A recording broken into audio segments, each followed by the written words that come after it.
depuis vendredi, des émeutes ont éclaté dans plusieurs régions du pays. 3 d'entre elles, dont la capitale, sont désormais sous couvre-feu. L'état d'urgence a été décrété pendant 15 jours par le président Sebastián Piñera, qui a autorisé l'envoi de 9500 policiers militaires pour essayer de mettre un terme aux violences. Un déploiement qui n'a pas empêché la mort de 3 personnes dimanche matin à Santiago, dans l'incendie d'un supermarché. Les Chiliens sont sortis dans la rue vendredi pour s'opposer à l'augmentation du prix du ticket de métro dans la capitale, un symbole de la hausse du coût de la vie dans un pays marqué par les inégalités sociales.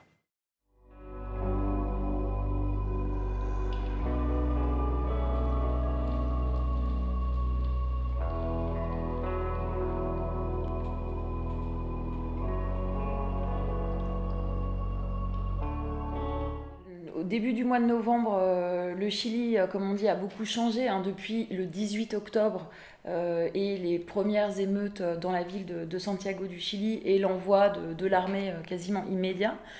Mais il y a un retour à l'ordre en fait qui a été progressif, un retrait des militaires qui a été long à obtenir et de l'état d'urgence dans les rues. Par contre, la présence toujours de manifestations pacifiques, quotidiennes, pas des jours particuliers en fait, mais dans l'ensemble des villes du pays. Donc que ce soit Santiago du Chili, Valparaiso, Concepción pour les plus grandes villes, mais aussi au nord par exemple Antofagasta.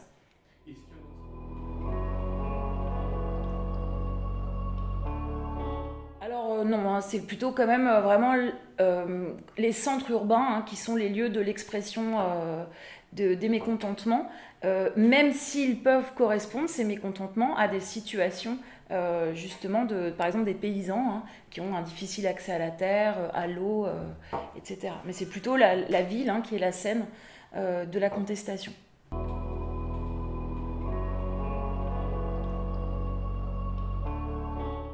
J'aime bien rappeler une expression qui s'est entendue beaucoup dans les manifestations et qui a été reprise par une chanteuse qui s'appelle Anita Tijoux, qui est assez connue au Chili, qui dit « No son 30 pesos, son 30 años ». Donc ce ne sont pas pour 30 pesos, ce n'est pas pour 30 pesos qu'on se bat, mais pour 30 ans de modèle justement ultra-libéral. Les contestations et les difficultés sont anciennes.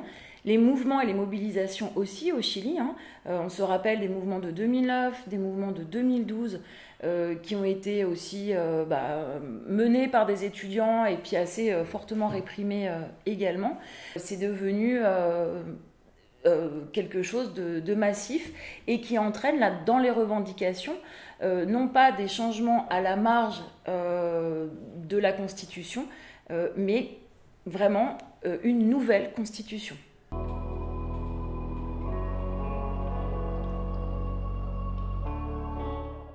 Ce modèle, c'est un modèle d'abord pour les économistes de l'école de Chicago, dont le maître est Milton Friedman, qui arrive en 1975 au Chili à la demande du général Pinochet, qui 2 ans avant a réalisé un coup d'État et installé donc une dictature au Chili.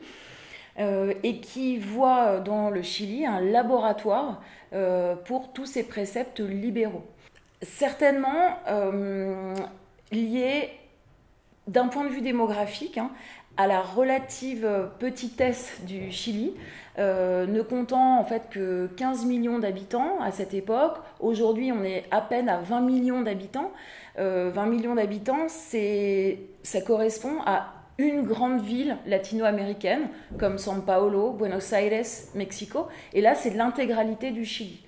Donc des doctrines qui sont certainement plus faciles pour des raisons d'échelle à appliquer au Chili, avec des acteurs très importants qui sont des entrepreneurs, quelques-uns, donc on parle de 7 familles chiliennes, dont la famille Piñera, justement au pouvoir à l'heure actuelle, qui ont les moyens d'investir dans notamment la grande distribution et donc de concentrer beaucoup de pouvoir économique dans tous les secteurs en fait de l'économie, que ce soit l'agriculture, que ce soit des investissements pour les matières premières dans les mines, et puis également dans les transports avec la compagnie aérienne LAN Chile par exemple, détenue pendant longtemps donc, par la famille Piñera justement, ou simplement l'immobilier dans la ville de Santiago, dont le centre-ville avec ses tours géantes est appelé aujourd'hui Sanatán, en référence à Manhattan.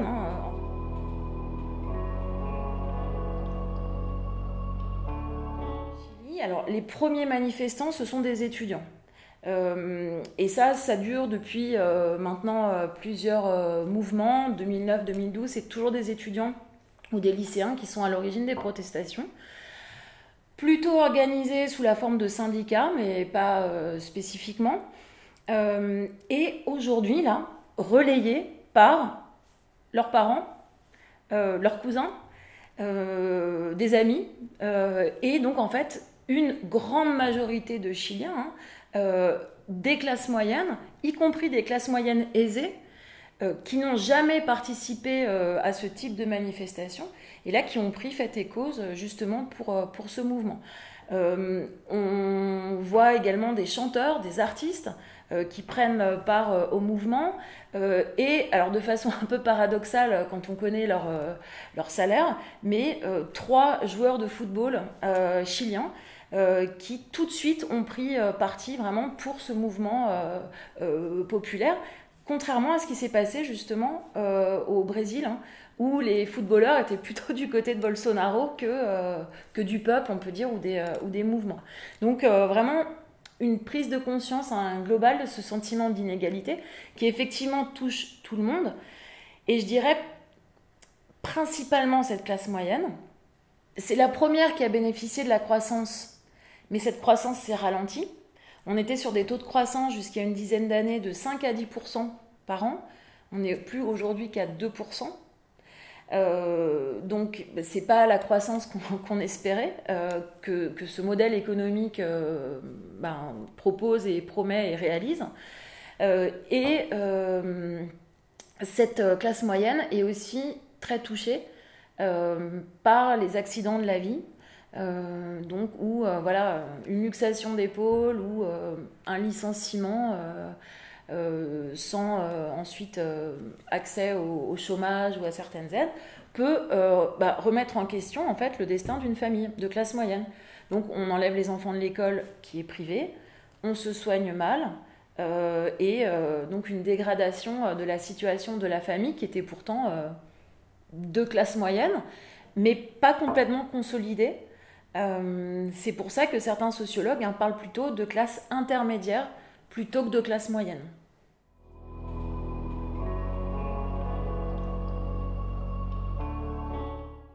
Principalement, le mot qui revient beaucoup, c'est la question des inégalités. Donc ça, c'est un fait. Si l'on calcule en géographe les inégalités avec l'indice de Gini, le Chili est un des pays les plus inégalitaires du monde, avec beaucoup d'argent dans la main de quelques familles et le reste dans les mains d'une très très grande majorité de la population.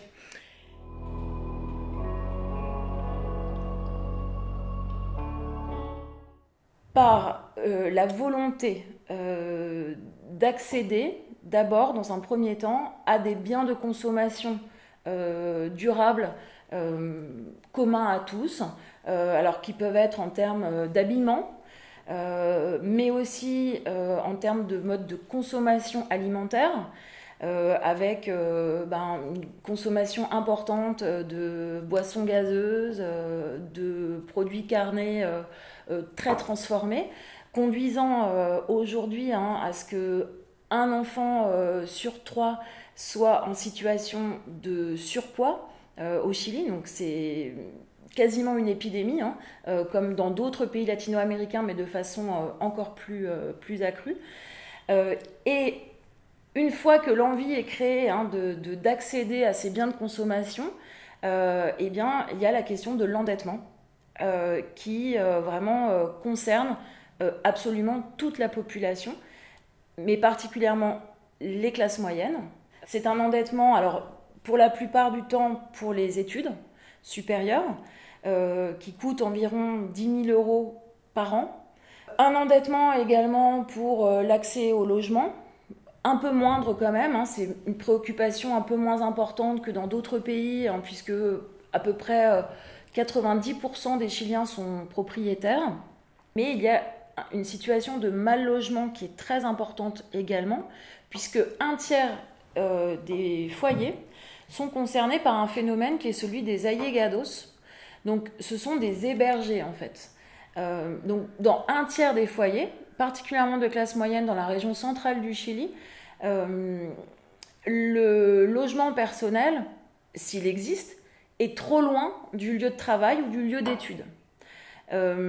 Donc on accueille sous son toit des enfants, ça c'est un peu normal, assez longtemps, qui restent à la maison, mais également des cousins, des amis, des grands-parents, et donc des situations en fait de très grande densité, notamment dans les quartiers populaires de l'ouest de Santiago, et puis aussi pour la santé, puisque le système de santé au Chili est entièrement privatisé. Et donc pour avoir accès à des médicaments et à des soins de base, eh bien parfois il faut être amené à s'endetter. Et alors auprès de qui on s'endette? Auprès de banques, enfin de consortiums en fait, qui ont, comme le groupe Cencosud ou comme le groupe Falabella, des façades commerciales dans des chaînes de grande distribution, des centres commerciaux, mais aussi des antennes bancaires. Donc ils sont à la fois prêteurs et vendeurs, avec des systèmes de cartes de crédit que tous les Chiliens possèdent et dont ils usent et se retrouvent dans des situations de surendettement pour à peu près voilà, tous les produits de consommation, je rappelle même l'alimentation. Des inégalités en termes d'accès à la terre,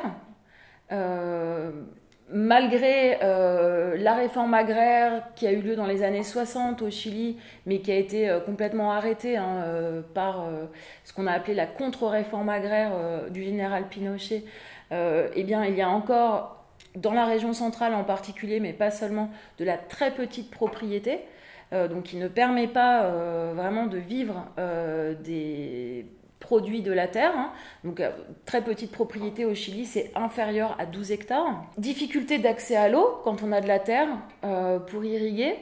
Les paysans chiliens appartiennent à des réseaux d'irrigateurs, donc d'irrigation par gravité.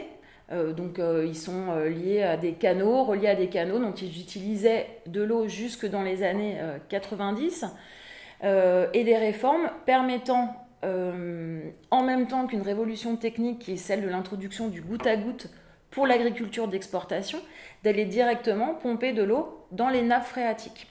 Donc plus on a d'argent, plus on peut s'équiper avec une pompe importante, aller chercher beaucoup d'eau et donc irriguer davantage pour cette agriculture d'exportation qui est complètement mondialisée et dans les mains de quelques-uns, grands propriétaires, au détriment des petits producteurs. Difficulté autour des questions du régime de retraite, donc qui a été une des premières réformes prises à l'époque par José Piñera, le frère de l'actuel président, donc en 1980-1981, mettant en place donc une retraite par capitalisation, qui fait que seules les personnes ayant travaillé toute leur vie et ayant gagné assez d'argent ont de l'argent de côté pour avoir une retraite. Des inégalités aussi territoriales, à peine comblées par la régionalisation qui a été mise en place dans les années 80, qu'une géographe, donc Anne-Laure Amilazari, a appelé la région néolibérale, ce paradoxe qui a été mis en place et qui n'a pas réussi à rééquilibrer le territoire entre la région centrale, Santiago, Valparaíso, qui concentre la moitié de la population et plus de la moitié du produit intérieur brut du pays, au détriment de l'extrême nord et de l'extrême sud, avec la question notamment autochtone, des Indiens Mapuches. Des inégalités aussi, donc, à l'échelle municipale, et ça c'est vraiment un point qui est très important. Les Chiliens payent peu d'impôts, ça va dans ce modèle ultralibéral, ils payent peu d'impôts, particulièrement à leurs communes. Alors, les impôts locaux sont très faibles en fait. Les municipalités ont donc peu de moyens de se financer et de financer des écoles, des routes de qualité. Les seules qui gagnent, elles, beaucoup d'argent sont celles qui ont des sièges sociaux de grandes entreprises. Donc il y a en gros 2 communes au Chili qui sont Las Condes et Vitacura, dans ce qu'on appelle l'Oriente de Santiago, où se concentre vraiment l'intégralité des grandes fortunes et des grandes entreprises des sièges. Et donc un fonds commun municipal a été créé pour essayer de redistribuer l'argent de ces 2 énormes municipalités aux autres communes, mais pas du tout en proportion de ce qui est gagné par les 2 communes les plus importantes et par tout le reste des communes.